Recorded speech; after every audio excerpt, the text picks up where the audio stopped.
স্বপ্নের ঠিকানা এখন আপনার হাতে মুঠোয়। সুরমা সিটি একটি আধুনিক মানের আবাসন প্রকল্প। টাঙ্গাইল পৌরসভার বিশ্বাস বেতুকা ১৭ নম্বর ওয়ার্ডের ঐতিহ্যবাহী আটপুকুরের ঠিক পেছনেই গড়ে উঠছে আপনার স্বপ্নের এই ঠিকানা।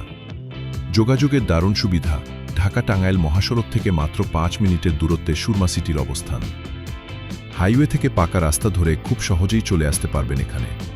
আটপুকুর পার ঢাকা টাঙ্গাইল রোড থেকে পৌরসভার ২০ ফিটের প্রশস্ত ড্রেনেজ রাস্তাসহ মাত্র ২ মিনিটে পৌঁছে যাবেন প্রকল্পে। এছাড়া আসার জন্য রয়েছে একাধিক বিকল্প রাস্তা। আমাদের মোট ৪০০% জমির এই বিশাল প্রকল্পে থাকবে ১১ তলা বিশিষ্ট ১৫টি আধুনিক ভবন। প্রতিটি ভবনে প্রতি তলায় থাকছে ৮টি করে ইউনিট। আর প্রতিটি ইউনিটে আপনি পাবেন ৩টি চমৎকার বেডরুম ও ৩টি বারান্দা, ৩টি ওয়াশরুম এবং খোলামেলা ড্রয়িং ও ডাইনিং স্পেস সাথে আধুনিক মানের সুপরিসর কিচেন। আলহামদুলিল্লাহ, ১৫টি ভবনের মধ্যে মেঘনা টাওয়ার ও পদ্মা টাওয়ারের নির্মাণ কাজ ইতিমধ্যেই শুরু হয়েছে। সুরমা সিটিতে প্রতি জমির শেয়ার মূল্য মাত্র ৭,৫০,০০০ টাকা। আর দেরি কেন? আজই বুকিং করুন এবং সরাসরি প্রকল্প এলাকা ভিজিট করতে স্ক্রিনে দেওয়া নম্বরে যোগাযোগ করুন।